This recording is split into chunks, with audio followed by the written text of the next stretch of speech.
بالله من الشيطان الرجيم. بسم الله الرحمن الرحيم. الحمد لله رب العالمين، وبه نستعين على أمور الدنيا والدين، وصلى الله وسلم على سيدنا ومولانا محمد خاتم النبيين وعلى آله وصحبه أجمعين، ولا حول ولا قوة إلا بالله العلي العظيم. اللهم لا علم لنا إلا ما علمتنا إنك أنت العليم الحكيم، ولا فهم لنا إلا ما فهمتنا إنك أنت الواسع الكريم. نسأل الله سبحانه وتعالى أن يعلمنا ويفهمنا ويفتح علينا فتوح العارفين، إنه بذلك قدير وبالإجابة جدير، وهو حسبنا ونعم الوكيل. إلى حضرة النبي محمد صلى الله عليه وسلم. الفاتحة. بسم الله الرحمن الرحيم. الحمد لله رب العالمين، الرحمن الرحيم، مالك يوم الدين. إياك نعبد وإياك نستعين. اهدنا الصراط المستقيم، صراط الذين أنعمت عليهم غير المغضوب عليهم ولا الضالين. آمين. Wa minha ayil wasaya at-tis'ati, dan di antara wasiat-wasiat yang 9, al-muhafazatu ala sunani, ialah menjaga sunnah-sunnah. 9 wasiat di dalam menempuh perjalanan kepada ma'rifatullah.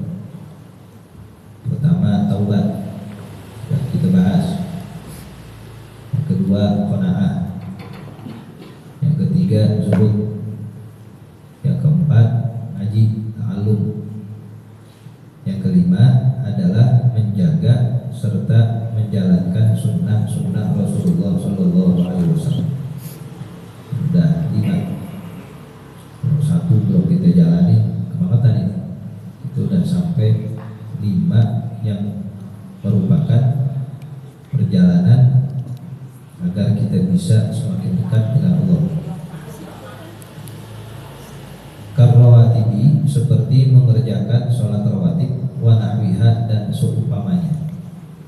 Sholat sunnah, puasa sunnah, sedekah sunnah, apa saja, itu bisa membantu kita lebih dekat dengan Allah Subhanahu wa ta'ala. Hafiz ala sunanin wa adabin adab ma'thuratan an khairi man ja mursalah. Hafiz, peliharalah olehmu, ala sunanin wa adabin, terhadap sunnah-sunnah serta adab-adab. Atat ma'thuratan, yang kesemuanya itu datang sesuai riwayat yang benar. An khairi man ja mursalah, dari sebaik-baiknya orang yang datang sebagai utusan, yaitu Rasulullah Shallallahu Alaihi Wasallam. Jadi ada sunnah, ada adab. Kita diperintahkan untuk menjaga keduanya. Sebab orang yang tidak memperhatikan adab, nanti dia juga tidak memperhatikan sunnah. Kalau sudah berani tidak memperhatikan sunnah, nanti bisa tidak memperhatikan yang wajib. Jadi dari awal tuh harus dijaga adab kepada Allah dan kepada sesama. Ai hafiz ayyuhas saliku ilallahi, maksudnya jagalah wahai orang yang menempuh perjalanan menuju Allah, ala sunanis sholati wa ghairiha, terhadap sunnah-sunnah sholat dan selainnya, wa adabin, dan jagalah adab-adab, qad ja'at manqulatan, yang telah dinukil, dikutip, an khairi man qad ja'ana mursalah, dari sebaik-baiknya orang yang telah datang kepada kita sebagai utusan, min hadratillahi ta'ala, dari kehadirat Allah Subhanahu wa ta'ala. Kalau mau tambah dekat dengan Allah, kalau ingin menjadi orang yang mengerjakan kebaikan-kebaikan, jaga ini adabnya, sunnah-sunnah sunnahnya semuanya sudah dijelaskan oleh Rasulullah Shallallahu Alaihi Wasallam. Wal adabu, dan yang dimaksud dengan adab ia adalah ma yuhmadu qaulan wa fi'lan, segala hal yang dipuji perkataan serta perbuatannya.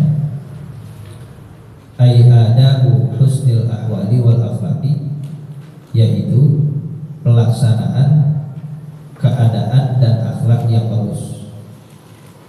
Akhlak dipengerti kondisi keadaan seseorang itu dilakukan, diperbuat dengan yang bagus-bagus. Itu namanya adab. Wa qala Ibnu Athaillah, dan berkata Imam Ibnu Athaillah, al-adabu yang dimaksud dengan adab al-wuqufu ma'al mustahsanat, ialah berdiam diri dengan hal-hal yang bagus menurut syariat, mengerjakan hal-hal yang dipandang bagus, dipandang baik menurut syariat, itu namanya adab. Selama kita melakukan hal-hal baik menurut syariat, kita sudah beradab. Adab dalam beragama. Qala al-Imam Ibnu Athaillah berkata, maknahu artinya adalah an tu'amilallaha sirran wa alanan bil adab. Engkau berhubungan dengan Allah baik dalam keadaan sendiri maupun ramai, bil adabi, dengan adab.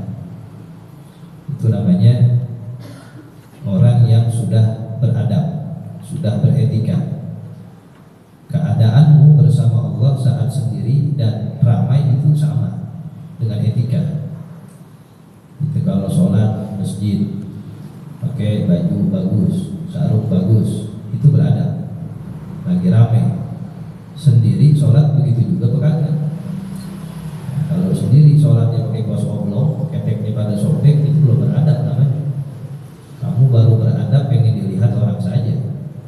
Kamu ke masjid jalan biar dilihat cakep, bajunya bagus, kainnya rapi. Nah, tapi ketika kamu sholat sendiri di rumah, kainnya pada belel, bajunya boroko, nah itu belum beradab. Sebab kamu hanya beradabnya pas alaniyah, rame. Kamu ketika sama orang berzikir, wirid. Kalau sendiri begitu juga kok kagak. Kalau sendiri kagak, cengengesan atau jauh dari norma-norma syariat, itu belum beradab. Orang yang beradab keadaan sendiri dengan ramenya sama. Begitupun kepada makhluk. Di hadapan guru diam, di hadapan guru beradab. Nanti gurunya udah nggak ada, begitu juga kagak. Atau justru kebalikan tingkahnya. Orang yang beradab ada atau kagak ada di hadapan itu sama. Kita di masjid menghadap Allah, di rumah kan menghadap Allah juga. Tuhannya sama, kenapa perilakunya beda-beda? Ya. Jadi ada orang saking beradabnya itu dengan gurunya, sampai di rumah nyelonjorin kakinya aja nih nggak mau, karena dianggap gurunya masih di depan dia. Ini nggak pernah selonjoran gitu. Kenapa? Karena kalau di depan gurunya dia nggak berani selonjoran. Tapi kalau di rumah dianggap masih ada tuh guru di depan, selonjoran nggak ada. Karena di pandangan dia juga ada gurunya terus. Nah itu yang disebut muamalah sirran mu'alaniyah. Kamu berhubungan dalam keadaan sepi dan ramai sama. Bukan ketika sepi kamu justru kebalikannya. Ketika ramai kamu bagus, kamu baik, biar bisa dilihat. Tapi sepi kamu berantakan, itu namanya munafik. Nah, jangan seperti itu. Fa idza kunta kadzalika, maka apabila engkau bisa seperti itu, kunta adiban, engkau adalah orang yang beradab. Kalau kamu bisa jaga tingkah kamu, baik keadaan ramai maupun sepi, itu kamu baru beradab. Tapi kalau kamu bagusnya cuma pas dalam keadaan ramai, itu bukan beradab, itu munafik namanya. Tidak bisa dilihat orang aja. Ya, harusnya nggak seperti itu. Sama keadaan orang sendiri, keadaan orang ramai, Allah melihat kita. Orang yang kita hormatin juga pasti memandang kita. Nah, haruslah kita samakan semua keadaan itu sehingga betul-betul beradab. Wa in kunta a'jamiyan, meskipun kau ajam. Ajam itu selain Arab. Tsumma ansyada min bahril tawili, kemudian ia menasyidkan, ia menulis syair dengan bahar tawil. Idza naqadat ja'at bi kulli malihatin, apabila ia berbicara, ia datang dengan segala macam yang bagus. Wa in sakatat, dan apabila ia diam, ja'at bi kulli malihin, ia juga mendatangkan dengan yang bagus. Itu adab. Diam dan berbicaranya sama-sama bagus. Jadi tidak ada keadaan-keadaan yang membuat dia unggul sebab keinginan tertentu. Oh, ini di depan orang yang kita muliakan dia, kita jaga adab, jaga akhlak. Di luar itu kebalikannya. Nah, itu namanya munafik. Haruslah kita bisa jaga dalam keadaan apapun. Wakila, dan dikatakan al-akhdhu bimakarimil akhlaqi, adab itu melakukan sesuatu dengan akhlak-akhlak yang mulia.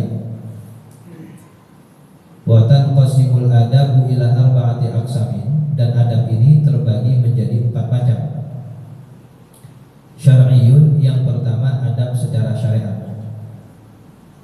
Wa huwa imtithalul ma'murati wa ijtinabul manhiyat, mengerjakan yang diperintahkan dan menjauhi yang dilarang. Itu adab syariat.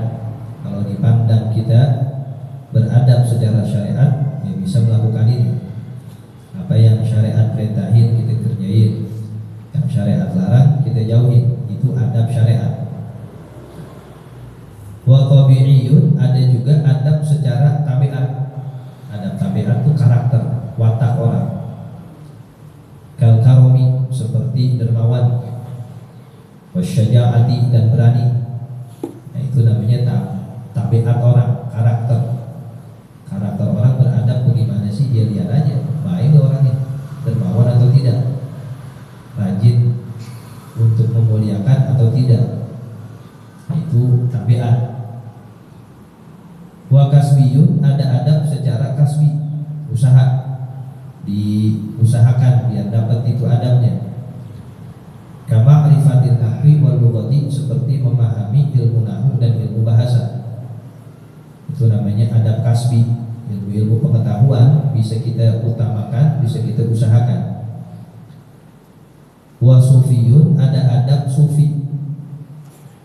Wa huwa, yaitu dhabtul hawasi wa mura'atul anfas, menjaga, membatasi panca indera dan memelihara nafas-nafas.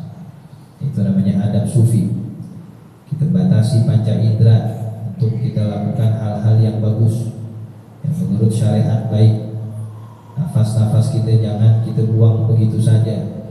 Sehari 24 jam, banyakkan mana ibadah sama mainnya, banyakkan mana kita taat sama bengongnya. Itu harus kita ukur.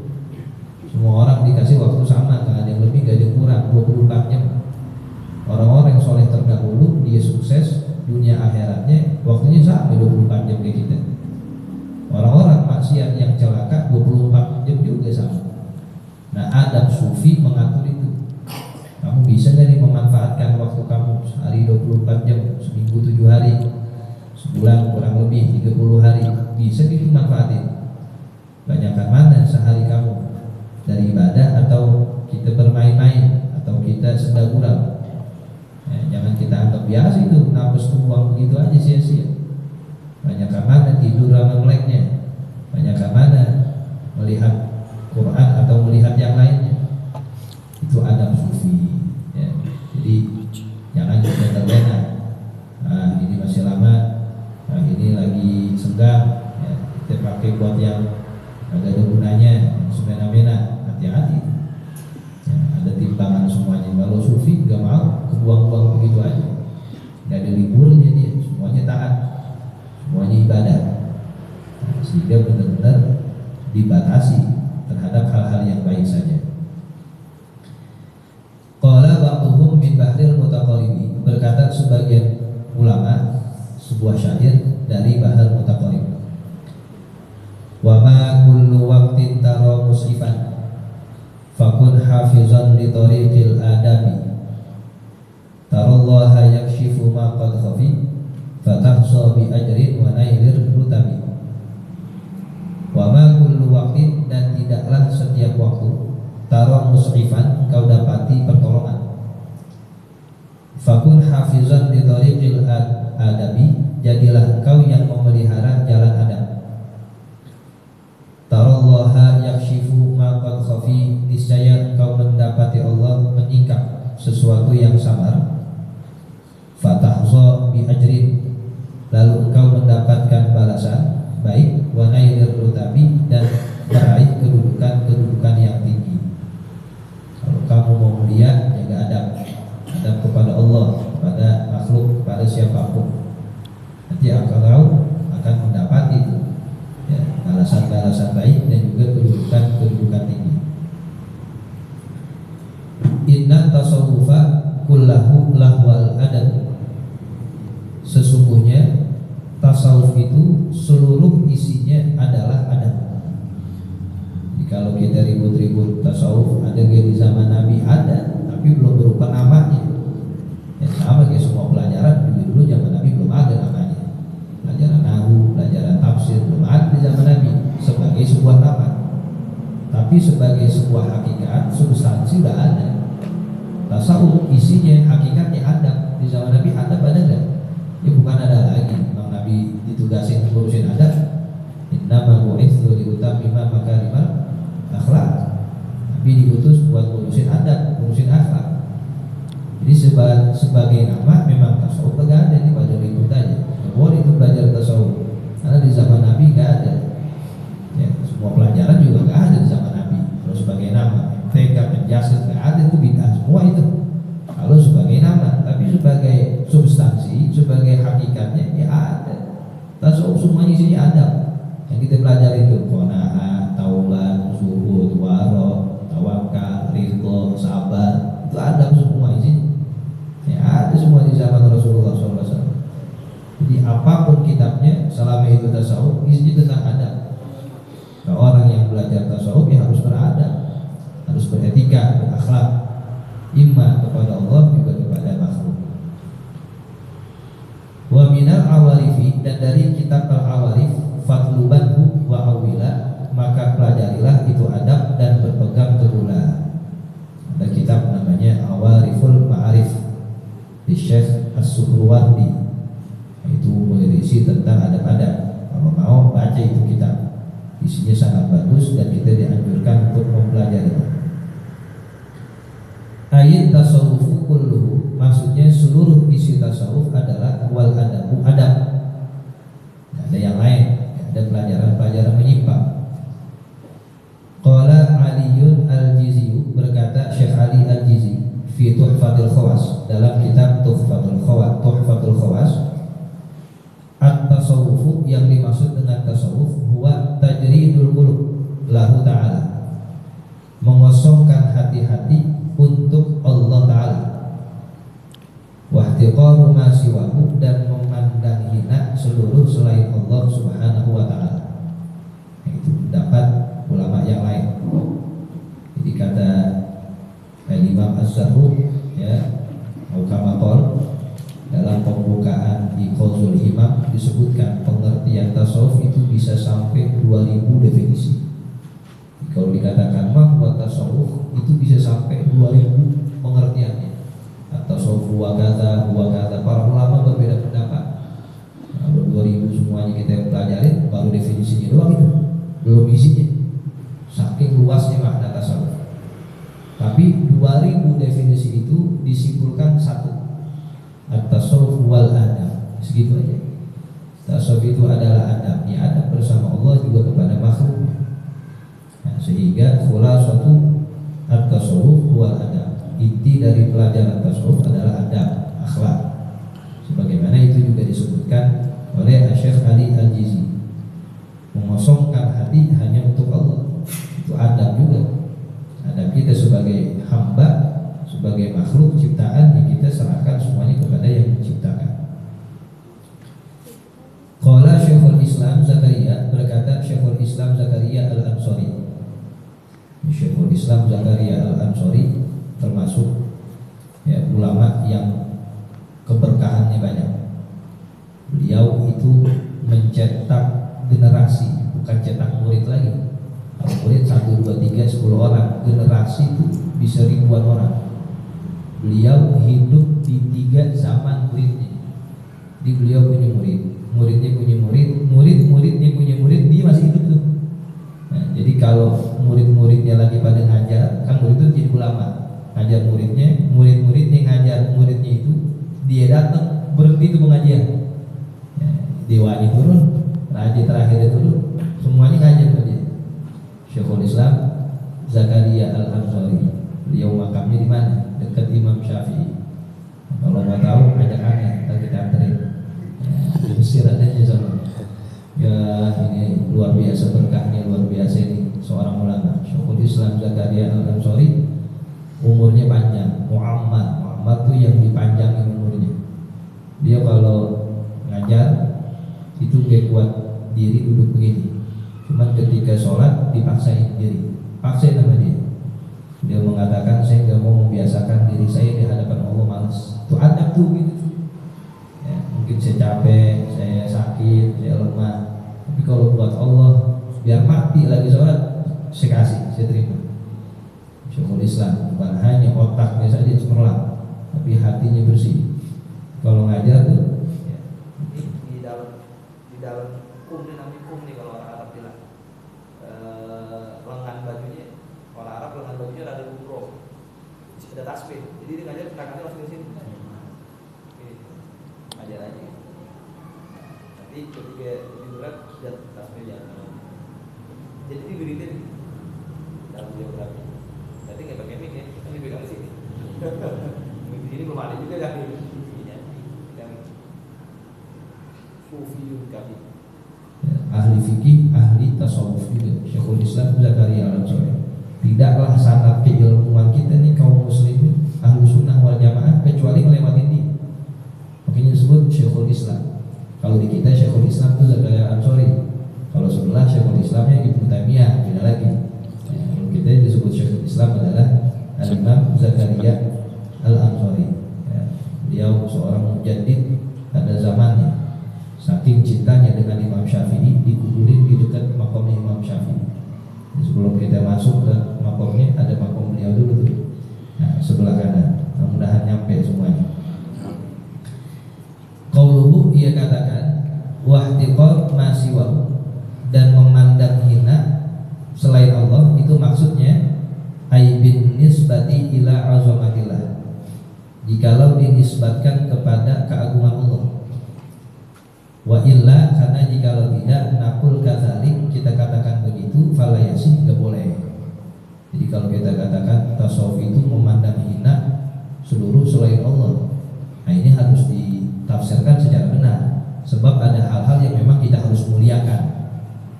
Di annahu ma'lumun, karena sesungguhnya diketahui, annah tiqaral anbiya'i, bahwasanya menghina, merendahkan para nabi, wal malaikati, dan merendahkan malaikat, wal ulama'i, dan para ulama, wa nahwihim, dan seumpama mereka, mahdhurun, tidak diperbolehkan.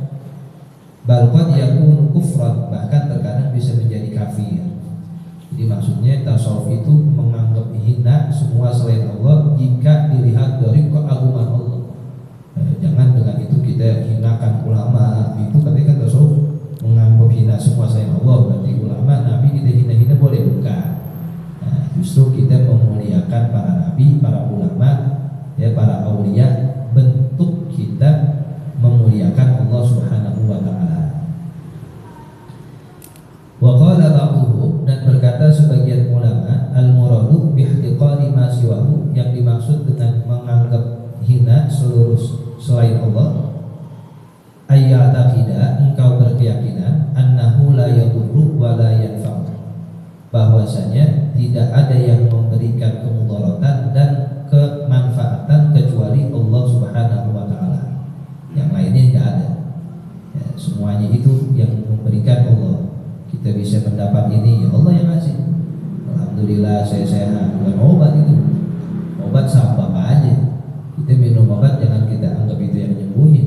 Justru bisa menjadi lemah keyakinan kita, akidah kita. sebatas namanya ikhtiar atau akhdul asbab. Nabi pun berobat.